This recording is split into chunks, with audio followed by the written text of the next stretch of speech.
Okay, we're good. We did it. I got a Disney Princess mic. I have a plain one. So we're not in. Monster Energy has got in my eye. Continue. Okay. So we're really not in our normal bathtub aspect. We're at Brooke's little log cabin. It's the house that I grew up in, actually. It's fucking nice. It's like. It actually wasn't as nice when I lived here. The showers were different. Well, the shower is cold. Your shower's cold. It used to be my shower. This is my parents'. So I come here, right? So I lived in this house for 7 years of my life. And then obviously visited it, whatever. Like 40 minutes from where we live. But this is my parents' bathroom right now. And I came into the shower.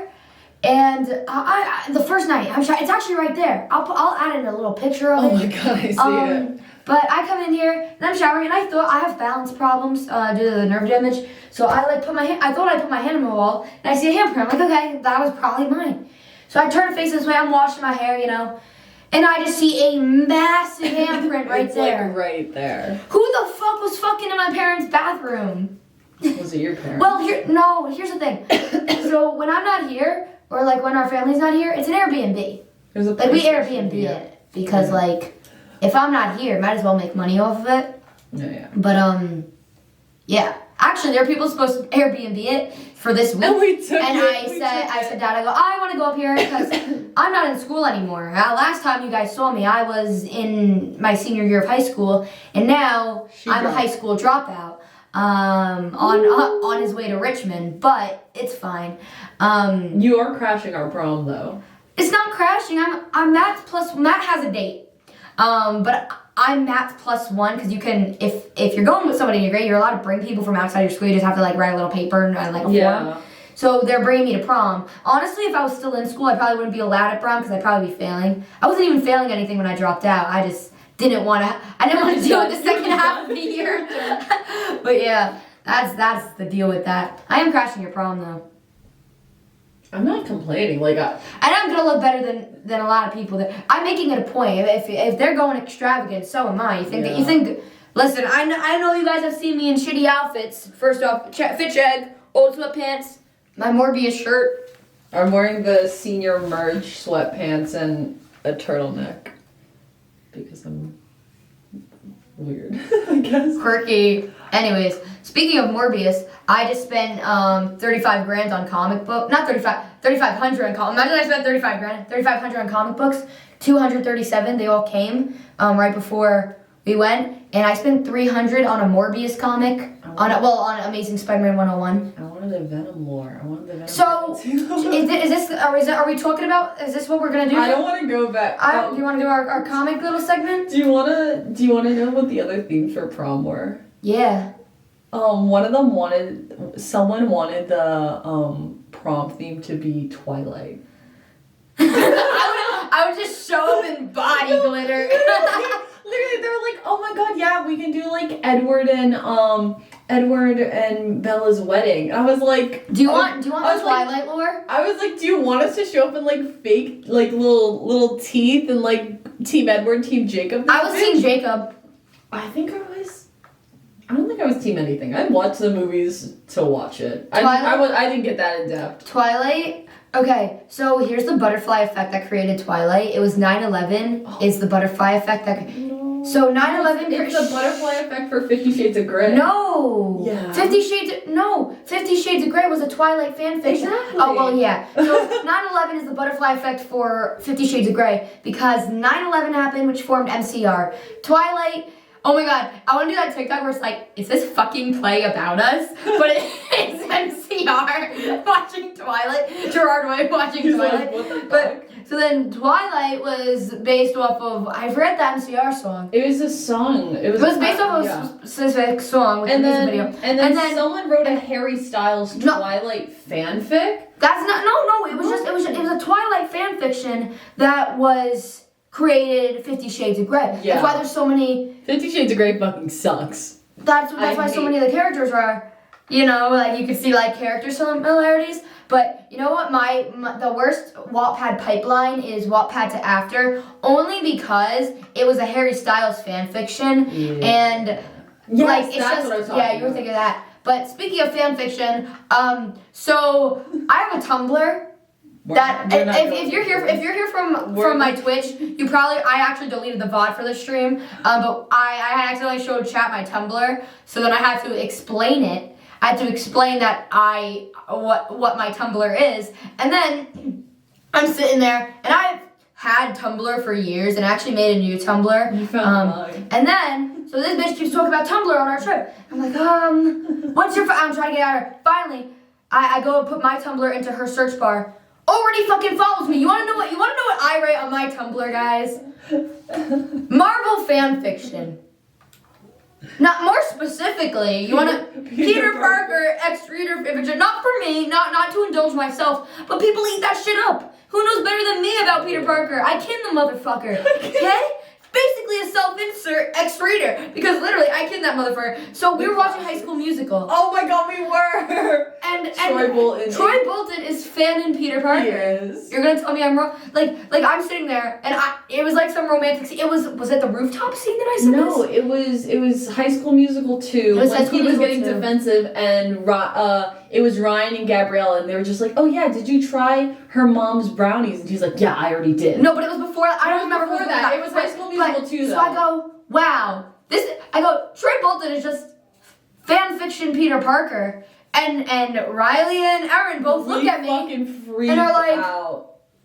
"You're right." And I'm like, no, and then so we're watching it, and it's just like, if you have, listen, whether you read X-Readers or literally any Peter Parker fan fiction, if it has Peter Parker in it as the main character in that fan fiction, and then you watch High School Musical, it's exactly the same. My biggest fear. Exactly the same. My biggest fear in talking about the fact that I read and write fan fiction about Marvel is because Marvel is such a gate-kept thing by dudes, and they're all gonna they're all gonna come for us. Well, here's the thing. I saw this TikTok, and it was this guy. I actually made a TikTok about it, but this guy was like, don't bring that stan culture bullshit into. And first off, you can't gatekeep a franchise that's been around longer than you've been alive. And that's coming from somebody who wishes more than anything that he could gatekeep Spider-Man. Because I have a tragic past with trying to gatekeep Spider-Man as a 5th grader, but we don't need to get into it. It did cause a lot of emotional turmoil for me. And then, so I made a little joke, and I was like, I have more worth in comics than your house is worth, but... And this wasn't in reply to him. I made it on my own account, but I'm still gonna watch Team Red Thirst edits. Because truth of the matter is, stan culture is gonna be around no matter what. No, yeah. So yeah, people are gonna write fan fiction. Fan fiction, I love fan fiction. I always said if I became famous, I wouldn't care if people wrote fan fiction about me because fan fiction is such a great way to be creative. I found my love for reading and writing through Wattpad. I'm not gonna lie to you guys, you've seen my book collection. I would not have read that much if I wasn't reading fan fiction in I think middle it's school. funny how, as an avid fanfic reader myself, I will let that out there. I will not let you know what I read though. I know, you're following my Tumblr. No, I think I know some things. Specifically for Marvel, I love how when it's anything involving the Avengers, they make it seem like they're all best friends. They make it seem like they're a family.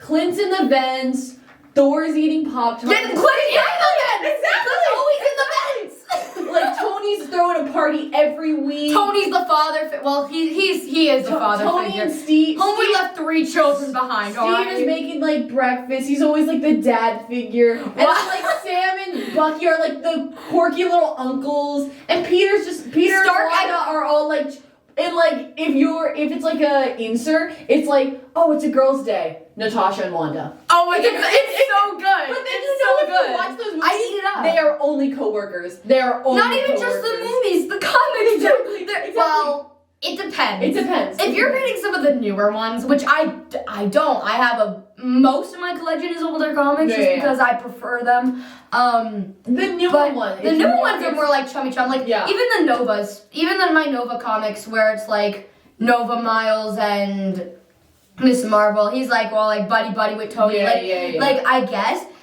But in the older ones, like they're all just like, okay, we fight the world together, whatever. Like we were talking about Civil War II. It was like, oh my god, we went in depth. We were having a whole arguments. Like it wasn't even an argument. It was all like debating and like putting out good fucking facts. Well, that's the thing. You put a lot. Okay, so growing up, I had no friends who read comics. I actually only dated a kid because he read comics in like 8th grade. And then I was like, no. So for years, I was the only friend I had that liked comic books. Then I meet Matt, and I didn't know you read comics. I don't know when you like got really into comics, but I read comics occasionally. I didn't know. And Riley, I only befriended this year. But for a while, I was the only one. So I was the annoying ass friend that would, my friends who all like the movies, and we'd be talking. And they'd be like, well, in the comics. And then I'll be like, nothing in the comics. Because when I talk, but like if I talk about what my friend group now, with like you guys are even like the friend group that when I was in school I ate lunch with, they would all like listen and like whatever, we'd be able to have discussions about it. But like for a while I was like, just fucking watch the movie. And I was like, I can't. I'm sorry. Like and then Peter Parker entered the franchise. Okay, so out of Toby and Andrew, your favorite? Andrew. Now, people like to think, now, it's not just because of Andrew. Like, I love his Peter Parker, but also, like, the cinematography in the original Spider-Man sucked. As a film... I like movement. As a film major, there are clear, distinctive differences in each of the Spider-Man. Like, obviously, Tobey Maguire's is going to be obviously a classic as the first, live-action Spider-Man we ever get. And the characters we all got, like, Green Goblin, amazing. Like, Willem Dafoe. No, the movie is great. They had some issues with starting out with CGI and all that stuff and using camera move and all that. But in the second, with Andrew's, with the Amazing Spider-Man, that series, it was so good. We had really good costume designing, really good acting, and the cinematography was like also amazing. Specifically, I love the fight scene between Peter and Electro. With the CGI, it looks amazing for its time. Okay. It looks amazing for this time. And then going currently to Tom Holland's Spider-Man, obviously we're more modern, we have really good technology. Like No Way Home, amazing movie. The CGI was a little iffy, but it's still really good for like each generation. And the CGI does good in all the other movies and all that stuff. Exactly. So I love all three. And every time somebody asks me who my favorite is, I don't have like a favorite, but there are clear, distinct things about Andrews that I prefer over, like, comic-wise, if you were to read an old The Amazing Spider-Man comic, Andrew's fighting in the webverse, his fighting is the same. Like, it is the most spot on out of all three of them. I think he has the most accurate. Now, we're talking Spidey senses. I think MCU Peters. Yeah. Although we don't really get too much into it. We got a bit into it in No Way. In No Way Home is what we got the most. In all the movies, we did obviously get the spider senses, but I distinctively liked how in No Way Home we physically saw it. Like how his senses dulled, how he felt like these vibrations, all that stuff. Yeah, but we did see that a little bit in Infinity War. In a little bit. Yeah. Like we saw like his hair coming up. But like the whole like more magical superhero sense of spider sense like going up. Like sometimes your hair will stand like when you like can feel someone by you, but like I liked it more in No Way Home how they did the more superhero like the tingles around and being like, oh, I sense something. Like I distinctly like that more. Like I liked in Far From Home because out of all of them, No Way Home is my favorite. Out of every Marvel movie, No Way Home is my favorite. And then but the thing is, I feel like it's not fair for me to count Spider-Man movies because Spider-Man's always going to be my favorite because Spider-Man's been my favorite character my entire life. Yeah. So it's like, if I wasn't talking that, Iron Man 3 is my favorite. But out of the Winter Soldier, out of the Captain for life, I really like in Far From Home the scene with Mysterio where he's like really getting into his senses. But then obviously we don't really get that touch on it until It's not like he closes his eyes and all of a sudden he just starts fighting. We get alluded that he's getting in touch with the spider senses, but it gets more in depth in like the third movie. Well, that's kind of like our introduction to it, and it's a good introduction. Yes, to it is, definitely. Of course. But I like it, and I think that proves that he has his spider senses are strongest. Also, MCU Peter's the smartest out of all of them, in my opinion. Yeah. You gotta think about the fact. Well, Andrews is smart. He was second at Midtown, while MCU Peter before dropping out or before leaving. Before Peter Parker fading out of existence. No, yeah. But before that, he was top at Midtown, and he also not only that, but MIT and all that stuff. he made his own web fluid. Now Andrews took kind of from Oscorp. And obviously, motherfucker, Toby's came out of his hands, which respectfully, although like we all gotta give credit, the original, the OG, and not that didn't happen in the comics. That wasn't like a thing. No, it was just like I don't understand. Like I guess I understand in a way, like the whole like technology, I guess they tried making it more like. When he got bitten by a spider, he took more spider characteristics. Yeah. While the other ones are like, yeah, he has some spider characteristics. He can climb on walls. He has super strength. But then they're just like, well, he's got to make webs and all. Yeah. Then they added that more technological factor. I always really liked that. And but also in the MCU, I feel like the web shooters are more comic true. Yeah. Like I feel like they're more realistic of what a teenage boy is going to be making himself and stuff, while like Andrews is like this tiny little thing, and it's like I feel like it's more realistic. Like if you're going to be making that, like I feel like the whole chunky, like where would you put the web fluid in Andrews? Like I think it just feels more like realistic. No, I really for a teenage boy to be doing. I love the whole idea of like when people rank them, like I have a rank already in my head for them, but it's not ranked by like who I think is the best Spider-Man. It's individual. Like Tom Holland, I would say is the best Peter Parker. He's a good mix, but really for a more like I wouldn't say comic accurate, what Stan Lee was envisioning being like, oh, he's this quirky high school boy who doesn't really know what he's doing. Tom Holland was a very good choice. Tom Holland played it exactly. Listen, I love... and then Andrew was obviously a very great Spider-Man. I get there is some I think he was an amazing Peter Parker, too. I love his Peter Parker, but there were some aspects that people were like, if you're not gonna, like, flat out, if I was in the same school with Andrew Garfield's Peter Parker, that guy would have had bitches. Well, here's the thing. He was a little bit way too hot to No, you're so false, because I had this argument with... You're so false. No, this is an argument. It was me, Diego, and a few of our friends sitting at study hall, and he was like, well, I want to relate to Peter Parker, and Andrew Garfield's fucking hot. But if you read the list of women that have fallen for Peter Parker, okay? Ready? Comic-wise, if we're talking comics, we've got MJ, Gwen, Felicia Hardy, Black Widow, Silk, Black Widow, Betty Brant. Like, he has bitches. He has bitches. And if we're talking, depending on the run, right? Yeah. So, like, I was reading, which one was I just reading the other day? I wasn't reading my king size. I'll put whatever here. But he even references, because Betty Brant was working at the Daily Bugle. Yeah. And he kind of says, he was like, Betty Brant just reminds me of Gwen. Like, but she's just another woman that fell in love with Peter Parker. Now, there's so many other reasons. Like, listen, I have a weird ass type. We can't talk about my type, but I don't even have a type. But I've been in love with Peter Parker since I could breathe. I also kin him, and I also get extreme gender envy from him, and based my entire personality off of him as a kid. That's the only reason I'm a photographer. But you get a nerd, right? And I understand that, like, once a nice, like, pretty girl dates a nerd, they either become cocky or everyone and their mom wants them. So you gotta be like, he's also a dick sometimes. Peter Parker was a dick. Bully Maguire. There were times where Peter Parker was an epic cunt. Okay, but obviously we know number one example, Bully Maguire was the biggest cunt. When I'm trying to think of Andrew, I probably know some, and I don't remember. But for Tom, when the fuck? No, I'm talking.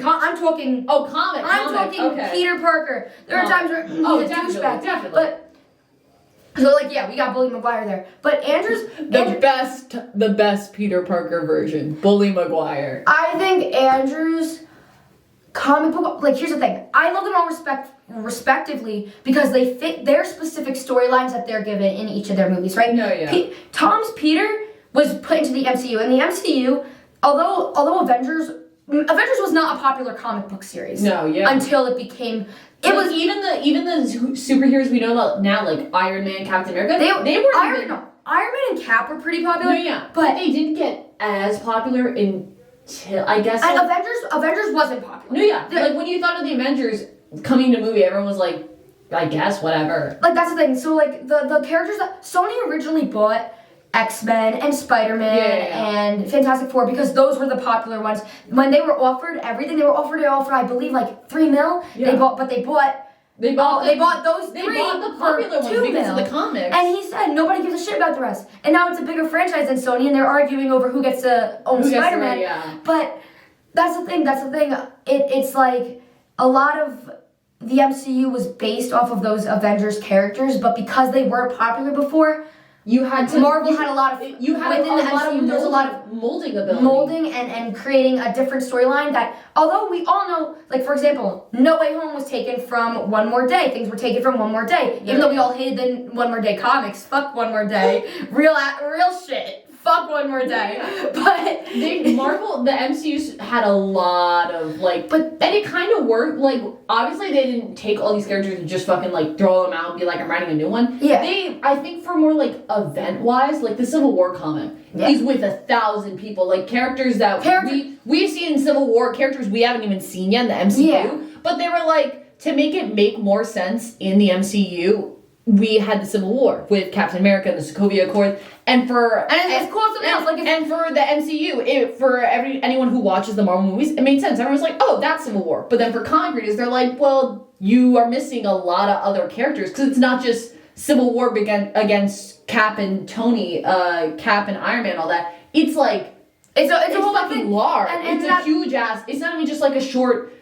Weak battle. It was like a big ass war. And think about it. So in the comics, it's called the Hero Registration Act, and Peter reveals his identity in Unity with Tony Stark. While in the movies, they don't know who he is until the end of Far From Home. And it's called the Sokovia. It's called the Sokovia Accords.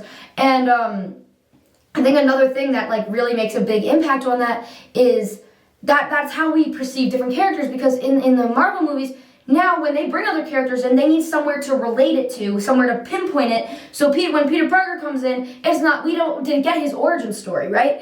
And I guess in the animated cartoon series, we're gonna get that. Which fuck that shit. Okay, they canceled Ultimate Spider-Man for that stupid fucking cartoon that I hated. That Spider-Man cartoon that came after Ultimate Spider-Man. Fuck that shit. Anyways, I was a little children's TV show. Shout out to Ultimate Spider-Man though, because I love Sam Alexander and Richard Rider and Nova, so shout out to Ultimate Spider-Man. But anyways, so we don't get that origin because they brought him into Civil War. So that was our introduction to him. Yeah. So it was in the middle of something. So we just see Spider-Man, and that's where Homecoming starts. Exactly. So it's like there's so much that's taken out of these characters because they're placed into the MCU in relation to what's already happening. While in Sony, because they're all individualized, it feels more like the comics. Yeah, I think the problem with I am in love with the Marvel Cinematic Universe. Like I'm in love with all the characters. I think when they introduced new characters, like when they did Shang-Chi, Eternals, what other new shows came out? Like even the TV shows, like Loki, Winter Soldier, Kate Bishop, all that. The one thing I dislike is that they had to constantly center it around the Avengers. Like, immediately in Shang-Chi, it was like, this whole thing shouldn't even involve the Avengers.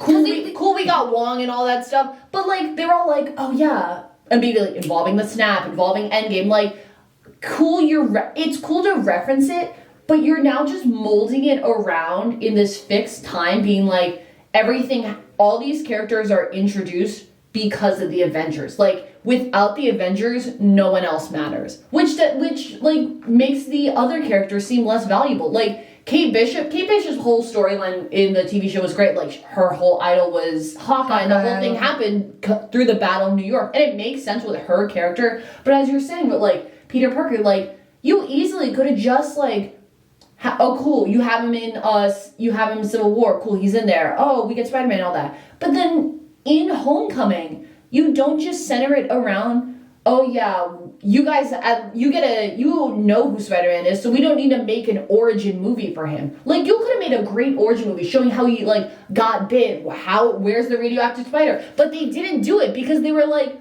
well, everyone knows who Spider-Man is, and we already introduced him in the last movie. There's no reason he should get an origin movie. And that defeats the purpose of all these characters, because you're belittling them with all these writers and all that, who put the time and dedication to clearly explain a origin story for each and every one. You just go, like they even did it with Black Widow. Sure, you introduced her in the Iron Man series. It takes you about a decade to do the Black Widow movie, which, in my opinion, wasn't really that good. You didn't really explain her character. I don't give much of a fuck about Phase 4, and everyone knows really that. just explain her origin. What pissed me off more, they explained her entire origin in the fucking intro music, where they're like, it's just music and brief little flashes of images of her as a child and her getting presents through the Red Room, and then her getting like eluded super soldier serum, and then it just goes title card, and that's her origin story. And I think it just completely like ruined her whole character by being like, hey, you get a minute with this one song playing in the background to explain her entire origin as a character. It just like defeats the purpose of her.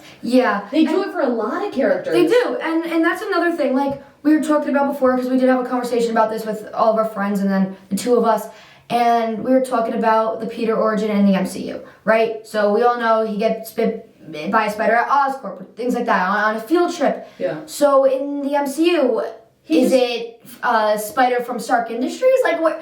I want to know. They really don't explain. And I really just don't like the idea of us finding out through an animated series. Yeah. I really don't like that. And I think especially, right, with all these characters, that all the new ones have a lot of significance now that it didn't have. So back in the day, like when I say in the day as if I was alive, yeah. But so a lot of my olden times, I have a lot of comics. Hell, I have 2 boxes just filled with Marvel Tales, Marvel Team Up, things like that. I have a cardboard box of like my dad's old comics that are probably worth a shit ton. I'm literally gonna take them with me to college. I've like gone through them a couple times, and they're like comics from like when he was a kid, and like a lot of mine are too. And like pristine condition. He has them in all the sleeves, and I'm just thinking of just taking them, keep having them on. Like he doesn't use them. So, but like a lot of them are team up based. Like there's a series is called Marvel Team Ups. Marvel, a lot of the Marvel King sizes have, and things like that, and like Marvel Tales. And I have a lot of those comics. A lot of, again, like my dad was a really big collector of them when he was a kid. That's how my collection started. That's why it's been my entire life. Like if my room, my upstairs bedroom wasn't cleaned out, it would have been all princesses and then a lot of sparse Spider-Man related things. We actually went through one of my old drawers and found a Spider-Man 3 pencil. Yeah, it's like yours now. I decided it's my new comfort item. I don't know why, but it was in my old drawer from my bedroom. But like, for example, my favorite duo is Spidey Torch. Johnny Storm and Spider-Man. I love them. I can only picture Chris Evans, and it makes me feel so wrong. I liked him. We talked about this earlier. I liked him. But like for example, with these origins and these stories, just like Felicia Hardy has this origin with Spider-Man, and a lot of people are talking about getting introduced to Black Cat in the MCU. Yeah. They would do her storyline terribly. Just like how they done in... It is such a serious storyline. It's such a graphic storyline that it makes her character like an actual human being. Like, if you introduced her in Amazing Spider-Man, where we do have Felicia Hardy, it makes sense. And like I said before, the Sony movies, although I love the MCU, I love the big picture. I like how everything connects. And all that. It's a flowing universe. And because there's so many comics that there's so many team-ups and there's so many things where you can say, this is where this is placed, this is where that... And I love it, right?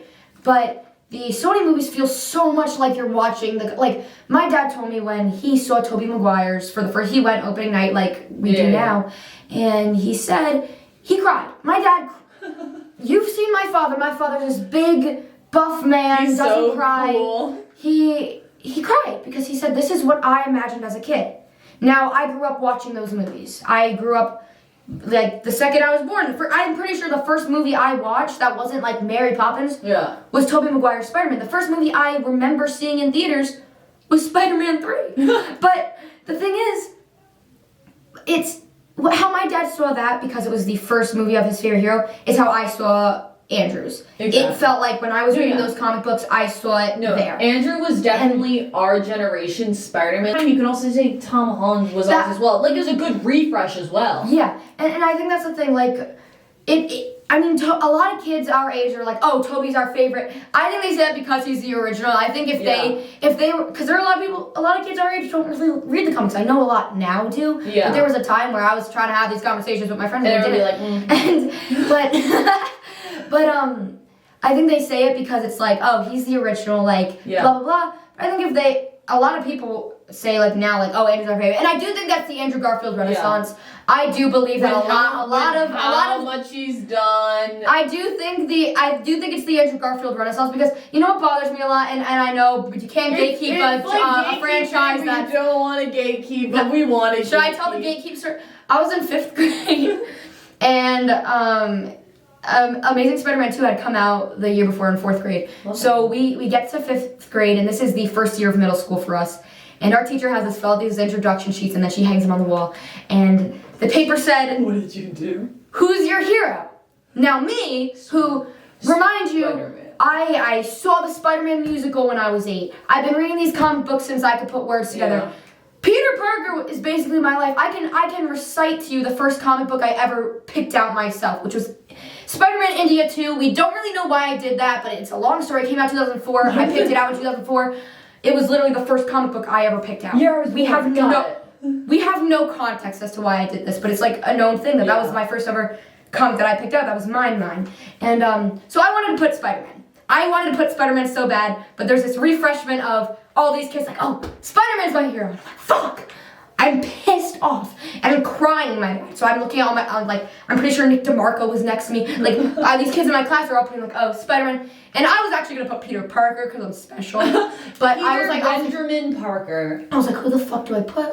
So I put Carrie Underwood, the country singer. You put Carrie Underwood. But I cried. So when the teacher put this up on the wall and I'm looking through it, all these kids put like Spider-Man. I was like, oh. I was like bawling my eyes out. It's like some people are like, my mom, my parents. And then I go, Spider-Man, Carrie Underwood? No, and then I go home and I'm telling my parents the story. I'm like, yeah, every kid put Spider-Man. And mom goes, oh, did you put your dad? And I go, yeah. Like this is I don't remember a lot of my childhood. Carrie Underwood? I don't remember a lot of my childhood, but that is a core memory for me. Most of my core memories have to do with Marvel because I can picture your dad singing before he cheats. No, he has because so actually I made him pay a large sum of money in 5th grade to take me to go to the Global Citizens Festival only to see Carrie Underwood. Wait, Golfball? No, Global Citizens. Oh, that one. Yeah. Only to see Carrie Underwood, and then we left to go to a Mets game so I could go see Austin Mahone. This was in the same day. Priorities.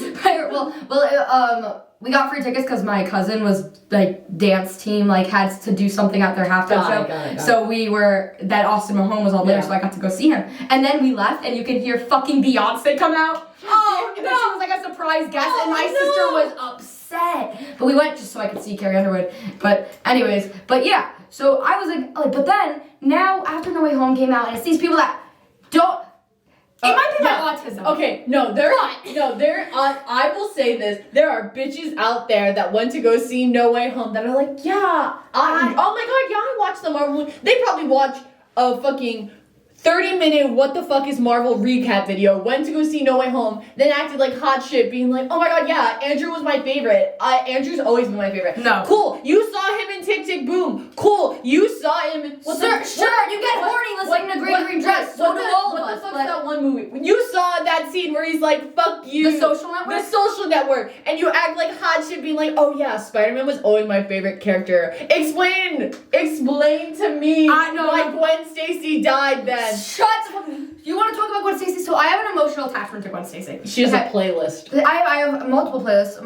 They know. If you're a Twitch viewer, you've seen the Spotify. I have 81 playlists. Gwen's the best one. But Mary Jane deserves all I don't like Mary Jane. There's a bug on my camera. There's a spider on it. That's a stink bug. I'm leaving. No, get back here. No, I'm leaving. Well, it's gonna have to stay there. I guess I'm doing this by myself. You have to kill it. I have an emotional attachment to Gwen Stacy. How the fuck did it get there, though?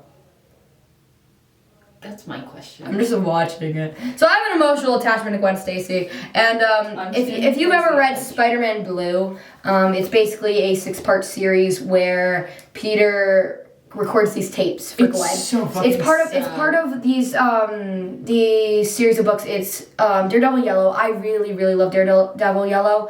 I know it's climbing right there.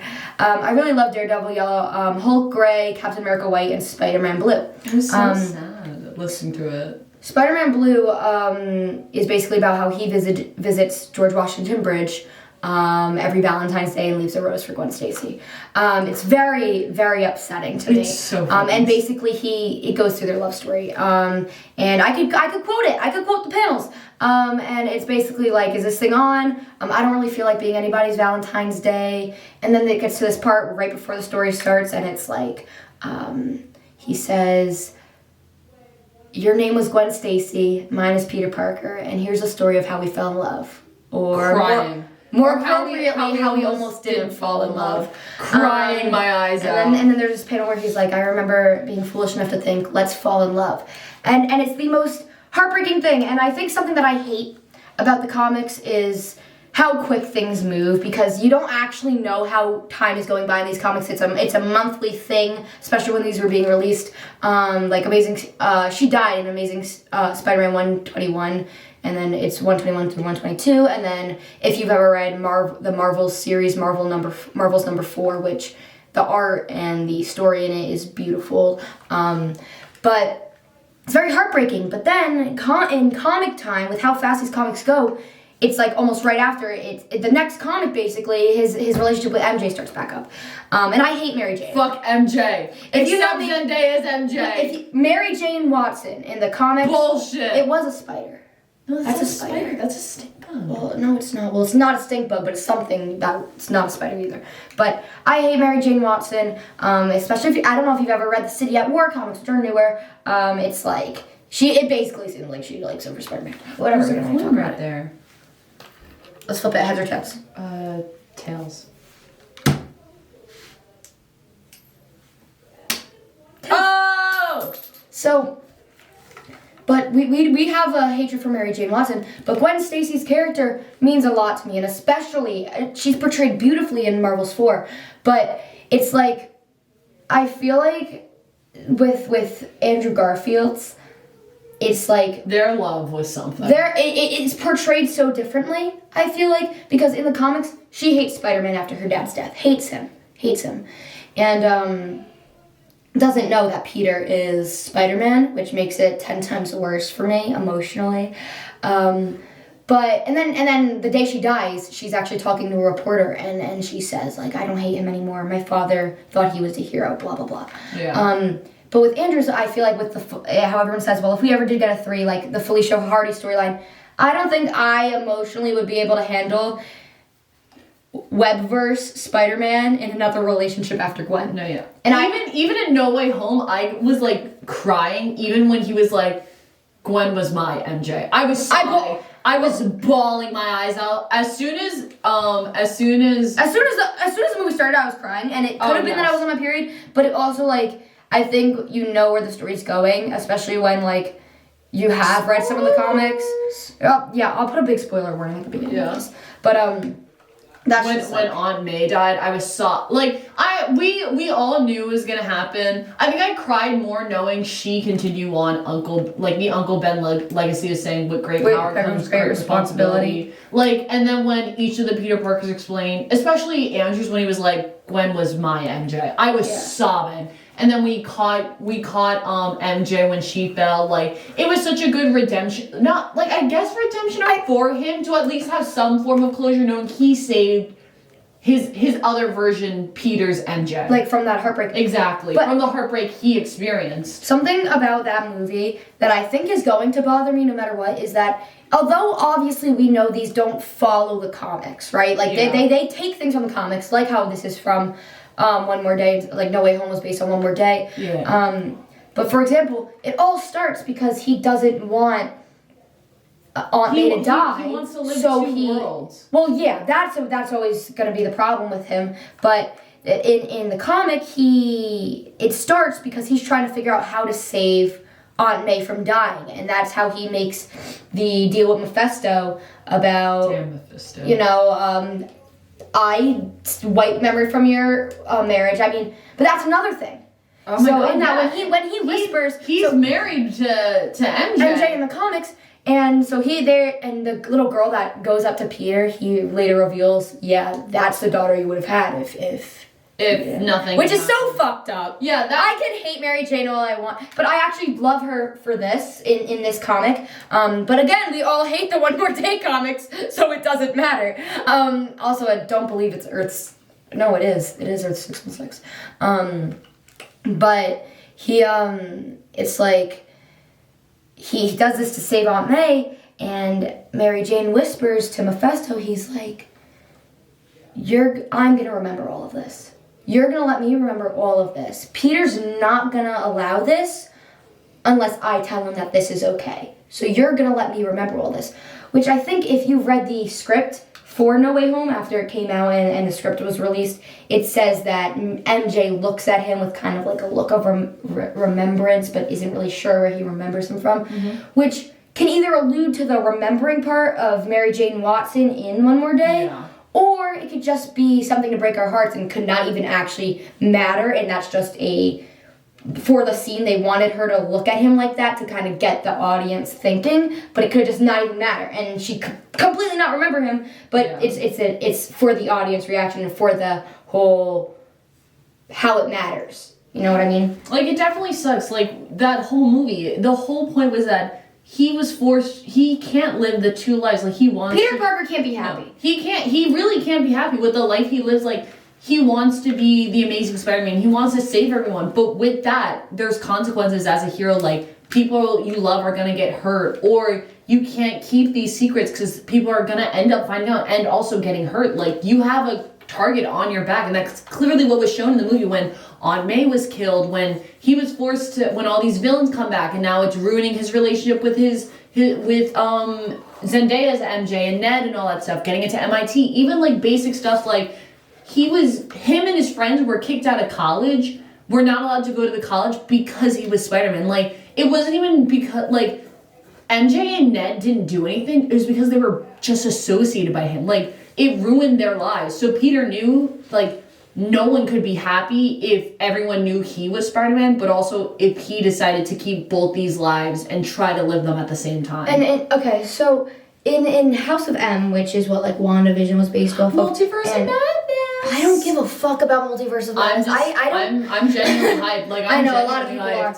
I just feel like Phase 4 isn't going to be like something I enjoy too much. But with in House of M, Peter, it's basically all the mutants are the majority. They're not a minority anymore. Yeah. And they gets to kind of live what makes them happy, right? Then Wanda shows up going, no more mutants.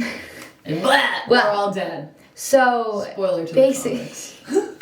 Basically, Peter gets what his deepest desire was mainly just to be happy. Exactly. Okay, all the mutants and all of the, like, Hulk and all of them. Hulk rules over a part of South Africa, I believe, or rules over South Africa. That's awesome. I mean, go on.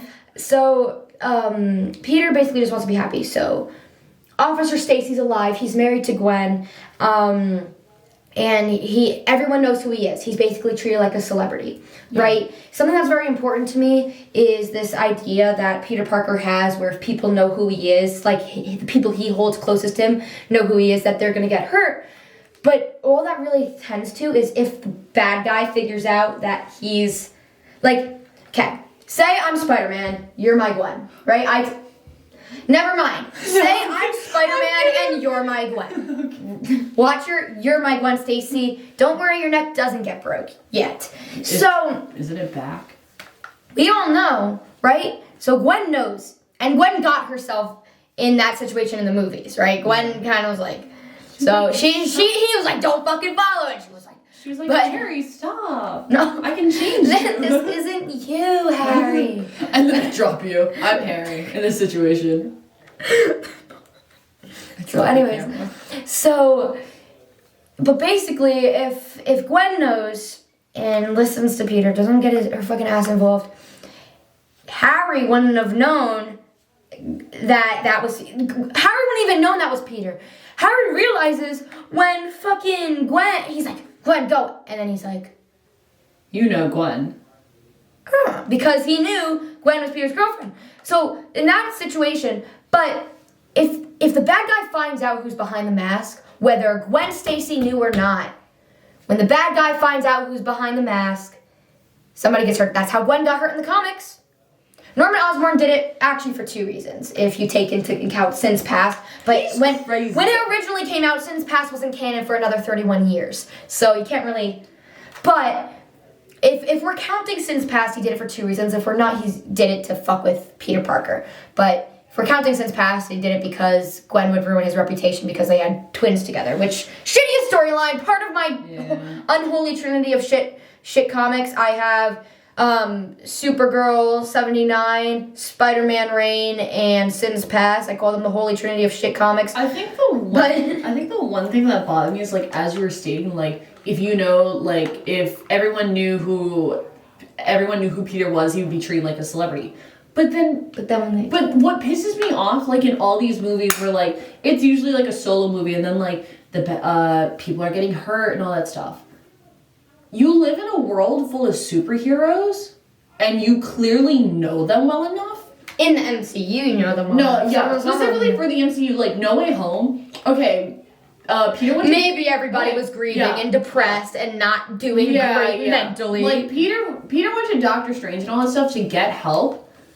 You still had, like, the rest of the remaining Avengers. Like, you could have gone to, like, literally just did they rebuild Avengers compound? Did they do any, like, you could have gone to Stark Industries. No. You couldn't have. Man easily could have just gone to the government. No, he couldn't have because here's the thing, right? So he's being plastered everywhere as a villain, right? We know this, and although not even in No Way Home past that, even in Far From Home. In Far From Home, he was working with Nick Fury. His mentor just fucking died. I know, but what pissed me off more is that he clearly had all of Stark Industries on, like, with him, like, siding with him. He had freaking S.H.I.E.L.D., even though it was Skrull, Nick Fury, and Mariah Hill. They easily are very high ranking of, like, people that have very high credibility. Why the fuck did they not just come out and be like, no, that's a lie? We've have multiple witnesses saying that Mysterio was the villain. Well, but they were like, yeah, you gotta, for plot conveniences, Mysterio was right. You gotta think of it. You have to J. Jonah Jameson. Like, okay, if you look at the comics, for example, Spidey cops out, right? Spidey's being treated like shit. Spider-Man has always been the menace, right? I mean, in the comic-wise, there's even a part, if you have read the, like, 3 volumes of Next Chapter, J. Jonah Jameson, after Spidey cops out, and Spidey, which it's not actually in relation to the comic, Spidey cops out, I'm just saying, he cops out, he leaves. J. Jonah Jameson goes directly to start trashing the Avengers. Directly. He's like, now they're all menaces, right? Like, so, can man get a life, though? Like, just, J. Jonah Jameson is a flop. No, J. Jonah Jameson... Who marries Aunt May, but that's a story for another time. No. J. Jonah Jameson is the MCU Fox News. Am I wrong? It's a play on it, I believe. I believe it's a kind of like a play on that sort of thing. Why couldn't man just go to, like, instead of, like, just go to Fox News?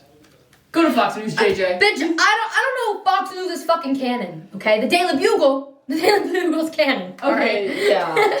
I think it was funnier how, like, at first, like, when we saw, like, him, he was literally just, like, in a fucking, like, studio apartment doing this shit. But then as soon as Peter Parker was revealed to be a true menace to society, he gets this big fucking studio.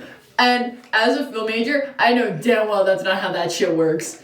I know damn well. J. Jonah Jameson is the same fucking podcasters on us with the podcast. He's basically us. Me trashing Mary Jane Watson on her who's podcast. Shit talking. That's like us who decide, oh yeah, we're gonna be political analysts and just shit talk government officials. We have no fucking credibility. I want to see this man's PhD. I want to go see his degree. When the fuck does him shit talking a fucking child Give him enough decorum to be like, oh yeah, I can now own a TV show because what comes out of my mouth is facts. Like, that's not how the real world works. Well, to be fair, and like, if we're talking the comics, like, he doesn't really know he's a child. Some of the comics, he's not even a child, but some of the comics, he doesn't even know he's a child. I know, but... Like, if you're watching Ultimate Spider-Man, right? Yeah. Like, the cartoon, he's a high school teenager, and, like, the first episode, right when it starts, J. Jonah Jameson is trashing him. And he was making jokes.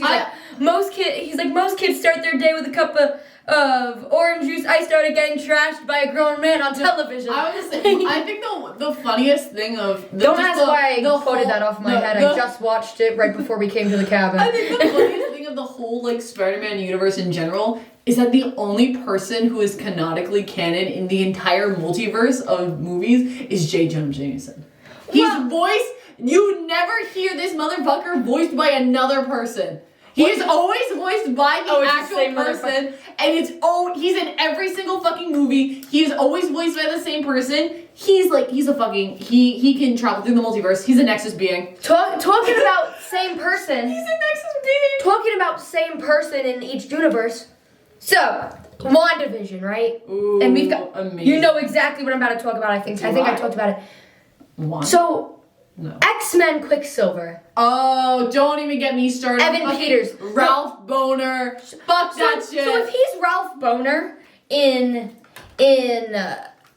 WandaVision, because we were all like, oh my god, the multiverse is opening, like blah blah blah, when we saw him, and it was like, no, I'm Ralph Boner. And now we're gonna be getting Sony characters from X-Men. Their Quicksilver is Ralph Boner. It's gonna piss We have James Aaron Taylor. Okay, first off, nothing but respect for my James Potter. Yeah, that's best fucking shield in the MCU. Took a bullet from my man Clint. Best shield, not the best Quicksilver, but the best shield. Didn't see that one coming. But it pissed me off because like you introduce him and everyone's hyped up being like, oh my god, the multiverse is real and all that stuff. And it's like Ralph Boner. And just a line. But then we're getting X-Men characters. But now you introduce this, and now everyone's gonna see, if they do include him, everyone's gonna be like, wasn't he in WandaVision and Ralph Boner? Here's another thing that I kind of was correlating it. Variant. Well, listen to me. So much modern stuff is canon in the MCU. There's so many pop culture references, as we see with our one and only Peter Parker. Yeah, Star Wars is canon. So much is canon here, right? So you see fucking Andrew Garfield come through, and we don't know if Netflix is canon. Is Netflix canon? We don't know. I mean, if Star Wars is canon, then I can assume. Well, but for example, there is the Social Network canon. He's an actor. Would you right? say? So does your some motherfucker that's you from a different universe? Do you see him go? That looks like the motherfucker from Tick Tick Boom. Oh my god, have you seen all those fucking TikToks? And it's like each of the Spider-Mans are like, you know, and it'll be like one of them's talking to Toby. He's like, you know, you look like the guy from The Great Gatsby. Yeah, are you serious? Are you in the Oscorp private story? I have a private story called Oscorp. I am. So but I saw that TikTok on my own, and then they'll turn to Andrew Garfield and be like, aren't you the same guy from The Social Network and Tick Tick Boom? And then they'll turn to Tom Holland and be like, aren't you an Uncharted? Are you Billy Elliot? Yeah, they're like, aren't you Billy Elliot? They were like, aren't you Billy Elliot? Like, a younger version of you played Billy Elliot. It's like, so maybe. No, because it's very much possible because that Evan Peters is Ralph Boner and Quicksilver. They clearly explained it in Endgame. Because in Endgame, when they were talking about, time travel and all that, they were listing off movies. They said fucking Hot Tub Time Machine. Yeah, so they said Hot Tub Time Machine. Sebastian stands in Hot Tub Time Machine. Like, so do you? Or what's his fuck from Star Wars is in? So I don't remember, but there's a mother. I haven't seen the Star Wars movies. I've only read the book. Paul Bentley's in. Paul Bentley. No. So Sebastian Stan exists in the MCU, but he's also plays James Buchanan Barnes. So you think during the fucking? Can we watch Hot Tub Time Machine? I have the DVD. I think we're gonna have dinner. Well. And then we have plans. Yeah. No. D&D. But yeah, we're playing D&D now. Besides that, but no. Do you think this fucking Sebastian's like in his trailer and all that stuff, chilling, about to go film the next scene, and then someone just fucking busts the door open being like, Sebastian, why the fuck does this guy look exactly like you wanted for killing the king of Wakanda? And he's probably like, what the fuck? And they show a photo, and he looks exactly like the dead Winter Soldier. Explain that to me. It's just. I think they definitely fucked up continuity there. They fucked up continuity there. there. Truth of the matter is, Marvel looks at people like us and are like, "You're thinking too much into things. Just enjoy the fucking movies." Like, but no. it's also like, but then in the same flip of the coin, they're like, "Oh, you saw that feather fly by? That actually represents everything." You want to talk about multiverse though? I'm a Morbius enjoyer. Right? Okay, I just spent $300 on Amazing Spider-Man 101. I like Morbius. In the latest... In the trailer... It shows Spider-Man. Right? So, but here's the thing. We don't know which one. I'm sitting here, and I'm connecting dots for you guys. So... We're Matt Pat. We're Matt Pat. I'm Matt Pat. We're Matt Pat for the MCU. FNAF? No. MCU? Yes. So, you see Peter Parker, right? And in No Way Home... Andrew's Webverse Peter says, after I try to be the friendly neighborhood Spider-Man, but after a while I stopped pulling my punches. I got bitter and I stopped pulling my punches. Right? So he's gotten violent. Man started fucking people on the street. So then Morbius is a Spider-Man villain. But he's fucking dark. So go to the Morbius. My dad was scared of Morbius as a kid. Dude, he's fucking horrifying. He literally eats people. He's a bat. Green Goblin will always be my favorite. Think Batman, but like Batman eats people. Well, anyways, so and Batman doesn't actually have like bat power. Okay, speaking of Batman, we were watching. Sorry, I will get back, but we were watching. What was it? The Batman. What TV show is it called? The cartoon. I don't know. I'm a Marvel kid. I like the 3 DC things. Our friend Matt is into the Batman TV shows. He puts on fucking Music Meister episodes. If any of you guys know it, and I've never seen it before. And then Neil Patrick Harris is in it. Patrick Harris is in it, and I'm like the vocals amazing. So I downloaded the album on Spotify. So now Music Meister hits different. Anyways, so get back to what you were saying. Thank you. So we have Webverse Spider-Man saying that he isn't pulling his punches. Because he's strong. Man can lift how much fucking weight? He's strong. He can kill a man with a few punches. A couple tons. 300 tons going at 40 miles per hour, actually, to be exact. Civil War. Civil War. We did just rewatch Civil War. But so we have that as Webverse Peter. Andrew's Peter says that. But then in Morbius, you see a poster that says murderer. But it's very evident that it is Toby's suit. Not only that, the suit is a picture that shows off the suit in the PS4 Spider-Man game. It makes no sense. But then you look at the Oscorp building, and the Oscorp logos are different in the first Spider-Man and the Amazing Spider-Man. But the Oscorp logo in Amazing Spider-Man is the same one shown on the Oscorp building in Morbius. So there's unless it's is it like this? Is this taking place like after the multiverse is shattered? So everyone existing at the same time? Does it come after? It comes out after Multiverse of Madness. It's coming out after Multiverse of Madness and No Way Home. So it could allude, because we already, spoiler, well, this is already a huge spoiler movie. We already see Venom in the MCU. Well, here's the thing. And that actual end credit scene was actually fucking fire. Speaking of relating, Venom's, other than Green Goblin, Venom and Carnage are my favorite Spider-Man villains, but they're my favorite villains. I love all the Venomized comics. Stop talking about the Venom pregnancy war. I can't do this today. I tell you one fun fact. I tell her one fun fact, and all of a sudden, it's her whole personality trait. Stop making your culture my personality. Were you trying to quote me and not saying my culture isn't your costume? Yes. Anyways. Continue.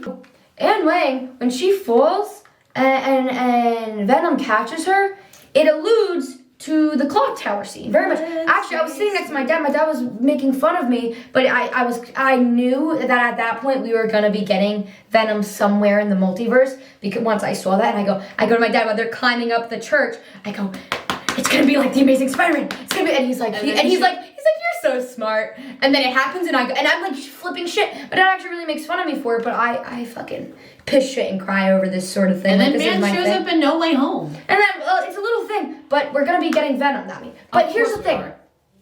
So I had said when after seeing Venom Let There Be Carnage, that we weren't going to be getting the origin around No Way Home in the MCU with Toxin, because the Venom 3 is going to be Toxin. Toxin's going to be the villain in Venom 3. We talked about the pregnancy lore there.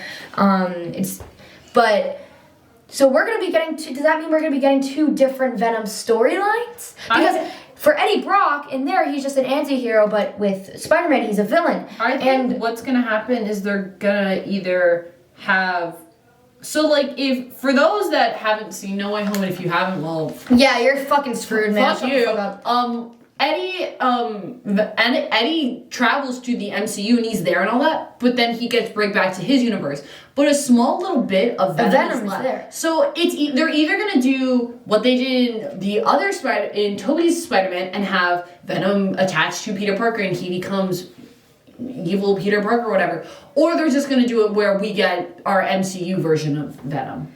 Or at least a Venom that ends up getting affected and maybe we get Toxin. No. Or just something involving Venom. Venom 3 has been confirmed. So we're going to be getting the Toxin storyline in Sony. But after the multiverse thing and after the whole what Spider-Man is in Morbius. In the MCU, we might be just getting Venom Spider-Man. We might be getting Eddie Brock back in the MCU. We might.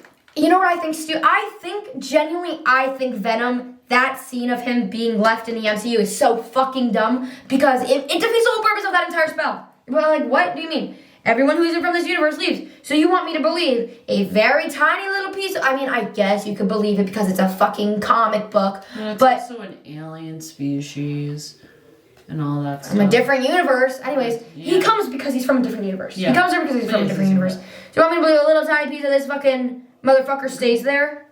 Like, that just bothers me a little bit, and I know it shouldn't. Maybe they'll do something where it's like, we'll have a movie or whatever, and in an end credit scene, see him with Peter. Either a first end credit scene or a second end credit scene, not what you said. We're gonna see some lab or something, and in there, someone who's been affected by Venom, but they don't know what the fuck it means. And now they're just like, what the fuck is this? And then boom, end credit. I have the both the Venom and the Carnage sneakers coming in, and they are very cool, and they're in the little test tubes.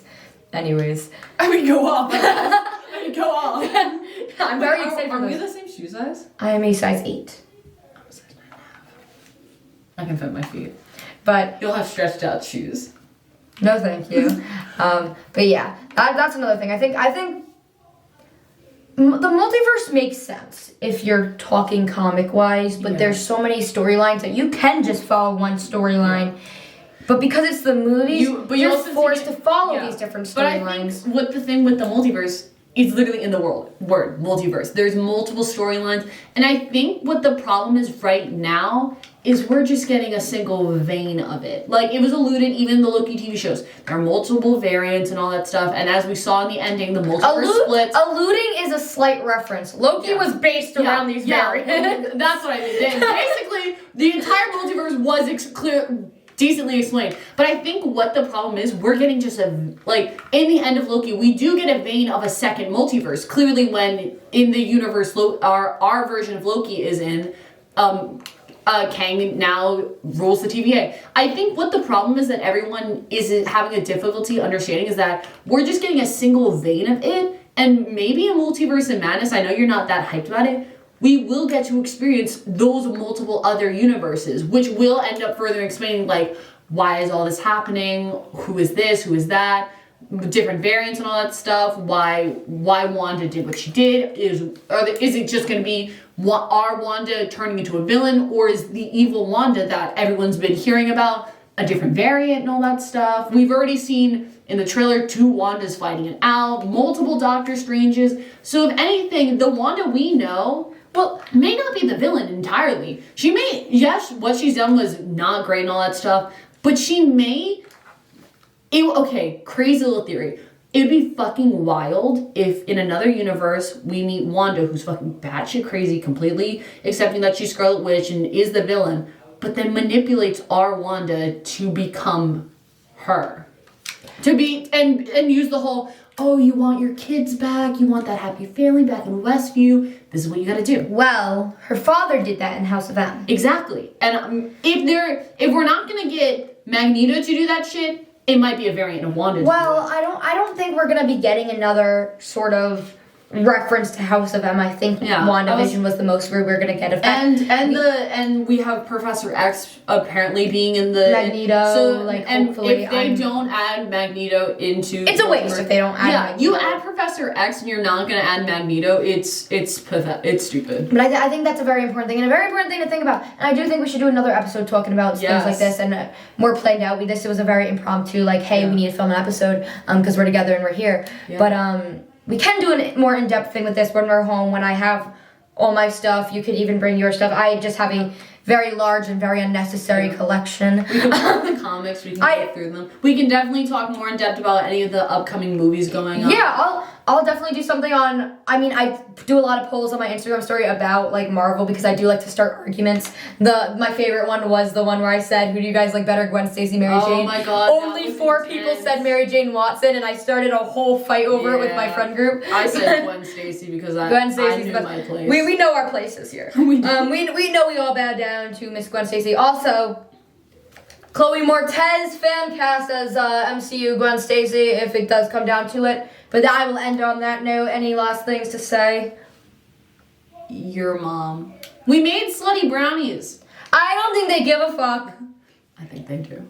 All right. Well, we do have to go eat now. Our friends are slaving over that stove. Can we quickly talk about? So we're playing D&D right now, and our D&D characters are basically us. Oh no, it's me. It's my character. It's how I wish I can act to her when I want to be mean to her, but like I don't because I'm too nice. And it's literally just me, but on crack 10 times more, and I love it. It's basically what the people who don't like me actually see, but put into a really hot character with a really cool sword. Who wants to fuck everyone? Oh yeah, well, that's real life me too. And that's the end of it. Brooke wants to fuck everyone. Love you. Bye.